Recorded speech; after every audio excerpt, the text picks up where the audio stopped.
Assalamualaikum warahmatullahi wabarakatuh. Bertemu lagi di pelajaran matematika kelas 12 bersama saya Dian Solinda. Masih dalam pembahasan turunan fungsi aljabar. Semoga kalian di rumah dalam keadaan sehat ya. Gunakan masker jika kalian harus keluar rumah ada keperluan yang penting. Masih membahas tentang turunan fungsi aljabar. Kemudian sekarang yang akan saya bahas adalah tentang tafsiran geometris dari turunan. Oke, pada tafsiran geometris dari turunan yang akan kita pelajari adalah yang pertama ada gradien dan persamaan garis singgung, kemudian ada fungsi naik dan fungsi turun, kemudian ada titik dan nilai stasioner, dan juga ada cara menggambar grafik. Yang pertama yang akan kita bahas adalah tentang gradien dan persamaan garis singgung. Gradien garis singgung yang melalui dua titik atau fungsi bisa dicari dengan cara seperti ini. Gradien itu dilambangkan dengan M.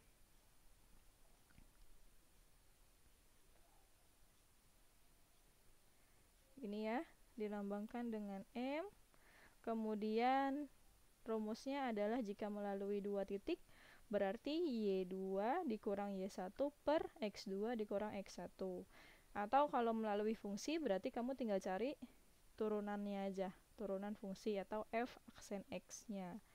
Setelah itu, kamu bisa mencari persamaan garis singgung yang di titik X1, Y1 dengan gradien M. Jadi syaratnya mau mencari persamaan garis singgungnya harus diketahui satu titik dan juga gradien. Rumusnya seperti ini. Y min Y1 sama dengan M, X min X1.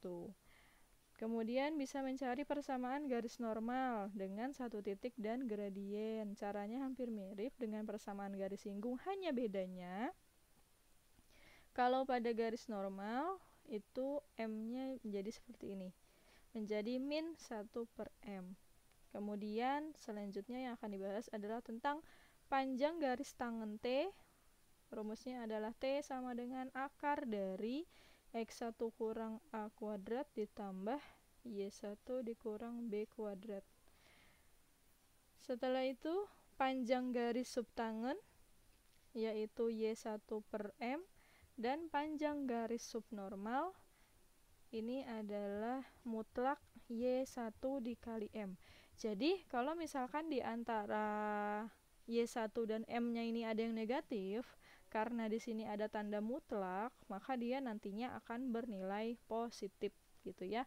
Jadi kalau di dalam tanda mutlak ada yang bernilai negatif, maka hasilnya akan menjadi positif. Selanjutnya contoh. Diketahui sebuah fungsi f(x) sama dengan x kuadrat ditambah 2x dikurang 1. Tentukan persamaan garis singgungnya, persamaan garis normalnya, panjang garis tangen, panjang garis subtangen, dan panjang garis subnormal pada x sama dengan 1. Penyelesaiannya, gradien garis singgungnya, karena di sini diketahuinya fungsi, berarti kamu cari turunannya. Turunan dari fungsi f(x), x kuadrat plus 2x min 1 adalah ini. Jadi ini masih nyambung sama turunan ya. Turunannya adalah 2x plus 2. Setelah itu, gradien garis singgung di titik x sama dengan 1. X sama dengan 1 itu diambil dari sini. Karena jadi diketahui x sama dengan 1. Adalah tadi kan kalau gradien garis singgung mencarinya, karena di sini diketahuinya fungsi, berarti cari turunannya. Kemudian turunan ini kamu substitusi dengan nilai x-nya, maka dapatlah gradiennya sama dengan 4. 2 kali 1 tambah 2 sama dengan 4. Setelah itu nilai Y1 untuk X1 sama dengan X sama dengan 1 pada fxx kuadrat plus 2x min 1 adalah, jadi kita suruh nyari nilai Y1 dulu nih. Kita kan udah punya X1-nya dari soal kan, ini diketahui X sama dengan 1 itu jadinya X1. Kemudian kita cari nilai Y1. cari nilai Y1 dimasukkan ke dalam fungsi yang diketahui, fungsi awal ini. Ya, masukkan X-nya atau substitusikan X-nya, kemudian itulah hasil Y-nya.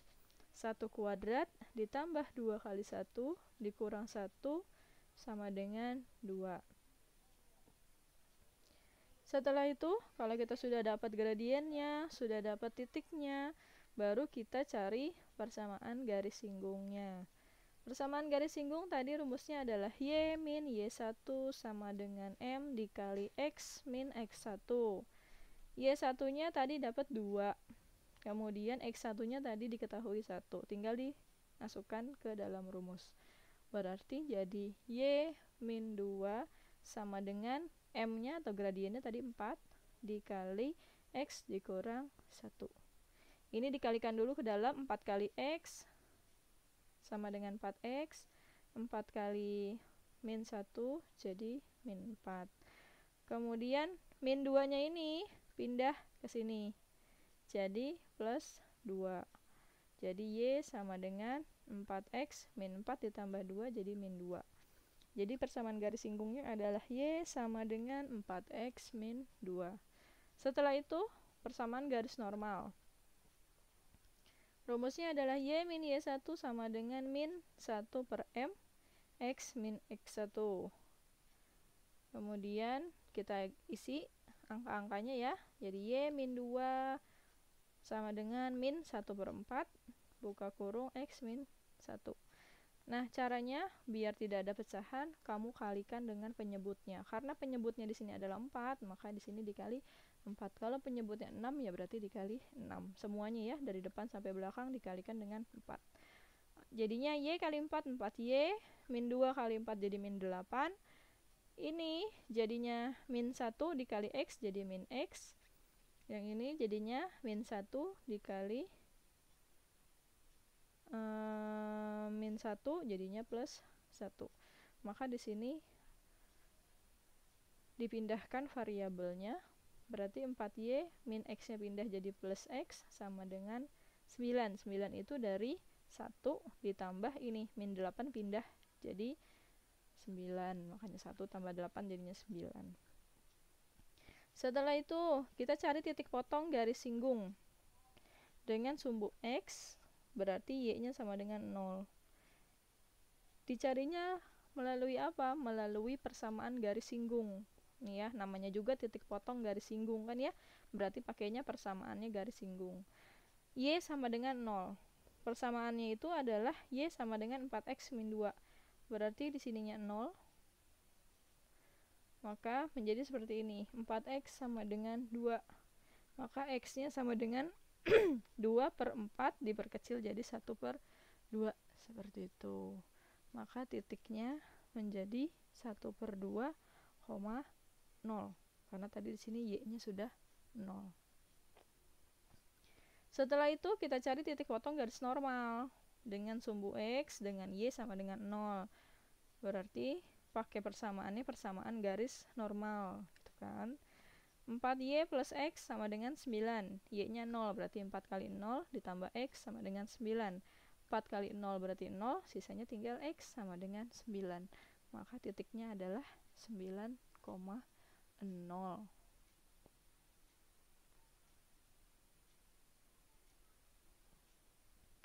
Selanjutnya, panjang garis tangen atau T adalah jarak titik 1,2. 1,2 itu adalah X1 Y1 itu kan. Kemudian 1 per 2,0 itu adalah tadi yang persamaan garis singgung. Titik potong garis singgung. Sehingga dimasukkan ke sini 1 dari sini dikurang setengah dari sini ditambah 2 dikurang 0. Berarti X sama X, ini kan ya, ini X dikurang, kemudian Y ini sama Y ini dikurang dikuadratkan. 1 dikurang setengah, jadinya 1 per 2, kemudian dikuadratkan maka jadi 1 per 4. Kemudian 2 dikurang 0, 2 dikuadratkan jadinya 4. Maka 1 per 4 ditambah 4 hasilnya adalah 1 per 2 akar 17. Kemudian panjang garis subtangan itu adalah Y1 per M sama dengan Y1 nya tadi adalah 2, M nya 4, maka 2 per 4 diperkecil jadi 1 per 2. Setelah itu panjang garis normalnya adalah mutlak Y1 kali M, Y1 nya 2, M nya 4 dikalikan 8, kebetulan hasilnya adalah positif. Nah, untuk lebih jelas lagi, kalian bisa perhatikan contoh di buku paket kalian ya, di halaman 36 sampai dengan 38 untuk gradien dan persamaan garis singgung. Selanjutnya kita akan bahas tentang fungsi naik dan turun. Oke, seperti ini kira-kira gambar dari fungsi naik dan fungsi turun ya. Ini fungsinya naik, kemudian yang ini adalah fungsi turun.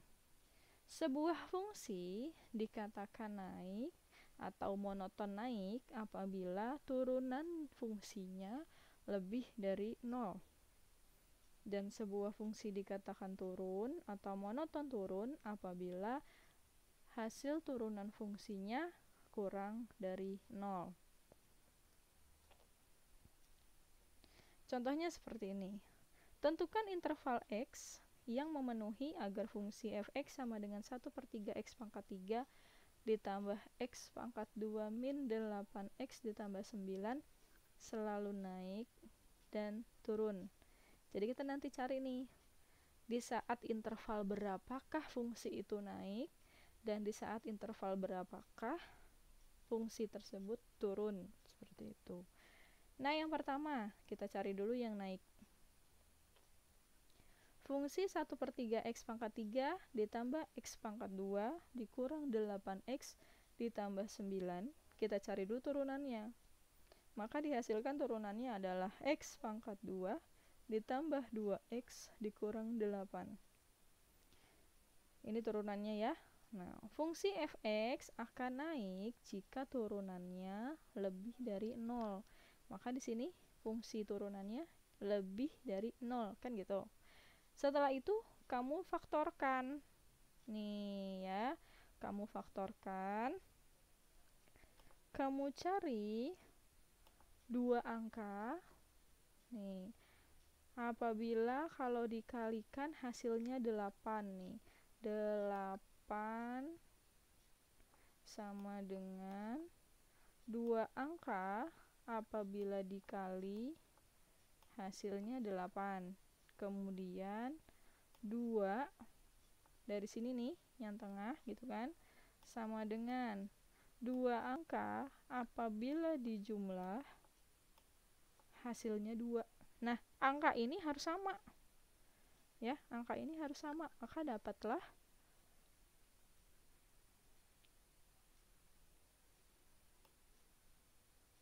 min 2 dengan 4. Di sini juga sama, min 2 dengan 4. Kalau dikali hasilnya, maaf ini min 8 harusnya ya, min 8.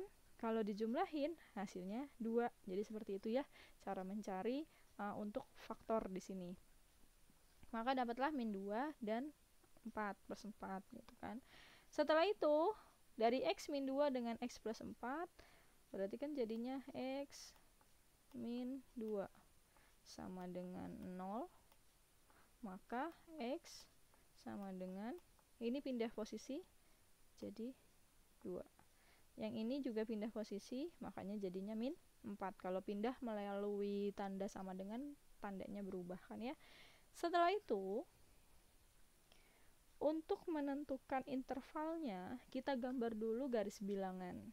Garis bilangan di sini, tadi kan kita dapat X-nya 2 sama min 4. Min berarti adanya sebelah kiri, kemudian yang positif adanya di sebelah kanan, seperti ini ya.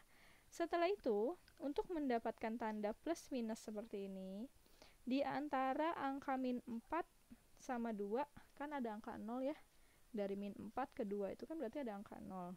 Kita coba angka 0-nya substitusikan ke dalam fungsi ini. 0 kuadrat ditambah 2 kali 0, berarti kan 0 ya. 0 dikurang 8, berarti min 8, maka di sini hasilnya min. Setelah itu selang-seling, sini plus, di sini plus, kan plus min plus, kan seperti itu. Nah, kalau misalkan sudah menentukan garis bilangan seperti ini, baru kita bisa menentukan intervalnya. Di sini kan kita mintanya fungsinya naik. Kalau fungsinya naik, yang diambil adalah yang ini, yang tanda positif, tuh kan? Kalau naik nih, ini yang diambil adalah untuk yang naik, gitu ya. Ini naik, yang diambil adalah yang positif. Berarti kalau yang negatif yang turun, berarti ambilnya yang negatif, gitu kan ya. Nah, berarti fungsi naiknya berada pada interval x kurang dari min 4, karena kan dia ke arah sini, kan makin kecil ya, berarti kan kurang. Terus atau x lebih dari 2. Nah, ini ke kanan, berarti kan makin besar. Ke kanan itu kan berarti 2, 3, 4, 5, dan seterusnya, seperti itu. Itu untuk yang fungsi naik. Sekarang yang fungsi turun. Fungsi turun syaratnya adalah turunannya kurang dari 0. Berarti rubah di sini tandanya menjadi kurang dari 0 karena fungsinya masih sama ya. Berarti angkanya dapat min 2 dan 4. Seperti tadi kita bikin garis bilangan, kemudian dituliskan min 4 dan 2. Setelah itu kalau yang turun berarti yang diambil adalah yang min. Berarti ini intervalnya. Nah, bikinnya intervalnya berarti seperti ini.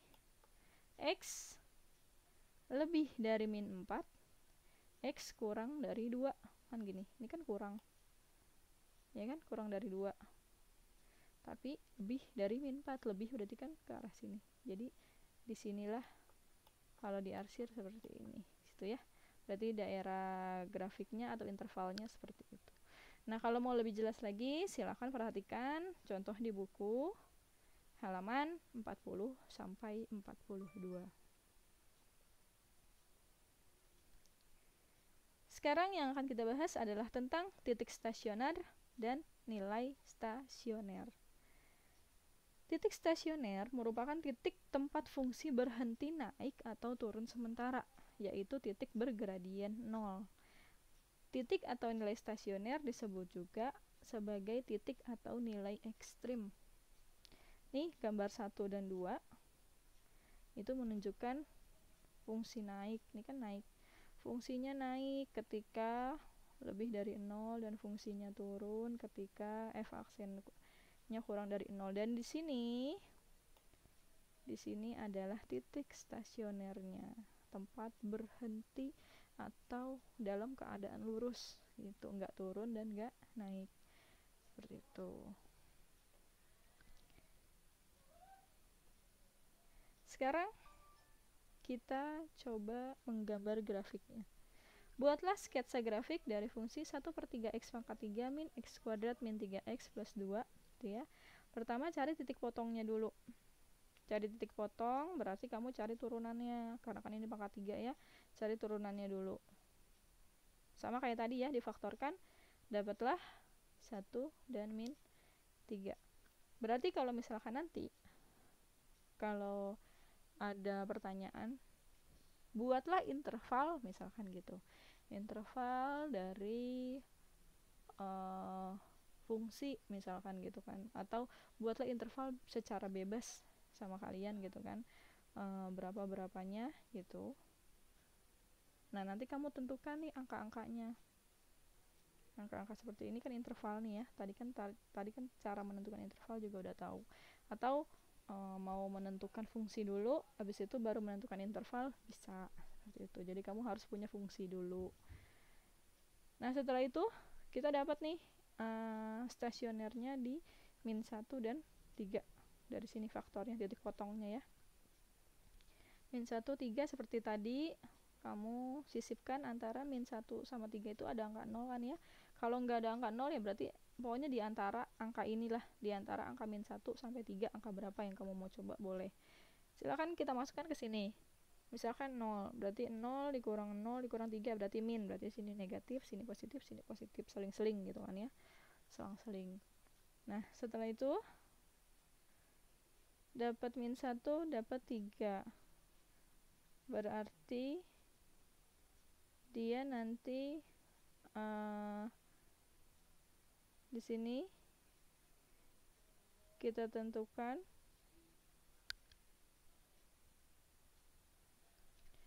setelah itu kita cari nilai y-nya dengan pasangan-pasangan titik yang tadi, x min 1 dengan x sama dengan 3. X sama dengan min 1 itu di sini y 1/3 x pangkat 3 dikurang x pangkat 2 min 3x plus 2, disubstitusikan ya x-nya. Jadi 1/3 dikali dengan min 1 pangkat 3 dikurang min 1 pangkat 2 dikurang 3 kali min 1 ditambah 2. Jadi x-nya ini diganti dengan min 1. Dapatlah hasilnya 3 dikali 2/3, atau pecahan biasanya itu adalah 11/3. Ini dijadiin pecahan campuran. Nah setelah itu yang x sama dengan 3. Yang x sama dengan 3 itu juga disubstitusikan ke dalam fungsi yang awal ini ya, itu fungsi yang awal, kemudian dapatlah min 7. Nah kemudian jenis stasionernya adalah f turunan kedua dari fungsi tersebut. Tadi kan ini turunan pertama, turunan keduanya ini berarti turunan tingkat tinggi ya. Turunan keduanya adalah 2x min 2. Substitusikan titik yang tadi nih, titik x tadi ke dalam fungsi ini. Dan kemudian untuk menentukan titik balik minimum dan titik balik maksimumnya, didapatkan adalah min 1 kurang dari 0 dan 4 lebih dari 0. Ini adalah cara menggambar grafiknya. Jadi kalau digambarin seperti ini grafiknya.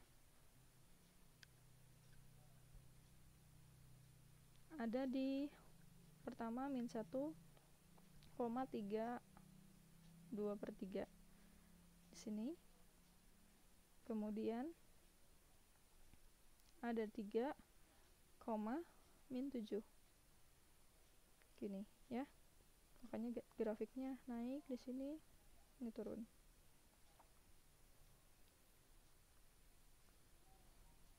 Oke, sekian untuk penjelasan materi ini, dan ini adalah penjelasan terakhir di bab 2 ya, bab turunan. Setelah itu nanti kita akan bertemu ketika UTS ya, atau PTS, dan saya ada tugas pada kalian, yaitu tugas proyek. Rancanglah sebuah masalah terkait lintasan seekor lebah yang terkadang naik dan terkadang turun pada saat tertentu. Buatlah interval saat kapan lebah tersebut naik, lurus, dan turun. Buatlah hasil kerjamu. Ya, berarti nanti gambar atau hasil kerja kalian bisa berupa seperti ini. Bisa berupa grafik. Jadi lebah kapan naik, kemudian di sini lurusnya kan, ini stasionernya, kemudian turun, kan seperti itu. Itu pergerakan lebah ya. Silakan kalian upload di Vclass pada tanggal 11 September 2020. Saya tunggu sampai pukul 3 sore di tanggal 11 September. Baik, terima kasih atas perhatiannya. Semoga kalian sehat selalu. Jaga kesehatan kalian. Wassalamualaikum warahmatullahi wabarakatuh.